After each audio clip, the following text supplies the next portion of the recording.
Vlog! Welcome to me guys! At yan nga po, magagala po kami kalakainitang tapat. At yan po, ayan ang mga kasama ko at nakatalikod pa, mga takot daw sumakay sa bangka. Nanginginig, kinakabahan pero tuwang-tuwa. Ayan, may pakaway-kaway pa sila. Ngiti-ngiti naman si ate.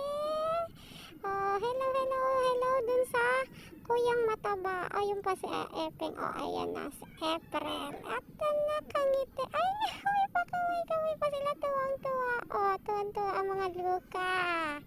Nakasakay sa bangka. Oh, Teo, huwag ka maingay. Nagre-record si Mami. Ah, yan. Oh, diba? Hindi kasi nakasama ang bata. Kaway pa more. Ang sarap nga naman. At may pa-ice cream pa. May pa-ice cream nga pala. Courtesy of Ate Lani. Ate Lani, salamat sa masarap na ice cream. Mais, keso. Ano pa nga ba yung langka? Ay. O, yan po ang view. Ay. Ang sarap ng simoy ng dagat. Pero hindi pa dyan. Nagpipicture pa nga pa siya. Oo, na. Yan po. May batang malungkot. Oh, yan si Nacer. Bakit nga ba nalulungkot? Gusto niyang mamingwit.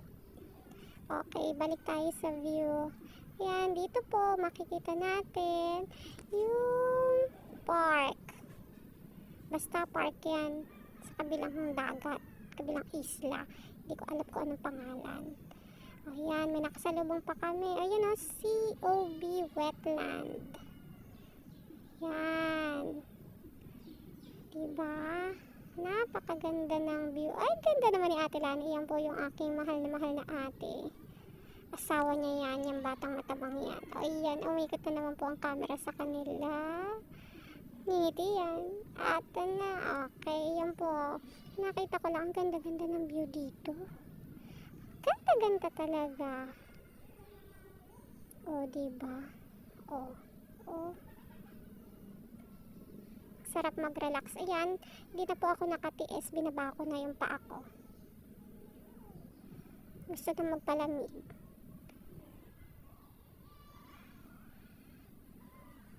At may nasilayan pa ako nung naglalakbay kami. Yun sa malayo ang Mount Samat. Kitang-kita po dito sa aming bangka yung Mount Samat. At balik na po. Ayan, silaw na sila. Pagod na sila. Inaantok dahil sa simoy ng hangin. At yan. Oh, mga galit pa. Hi, AJ. Hi, kuya ko. Thanks for watching.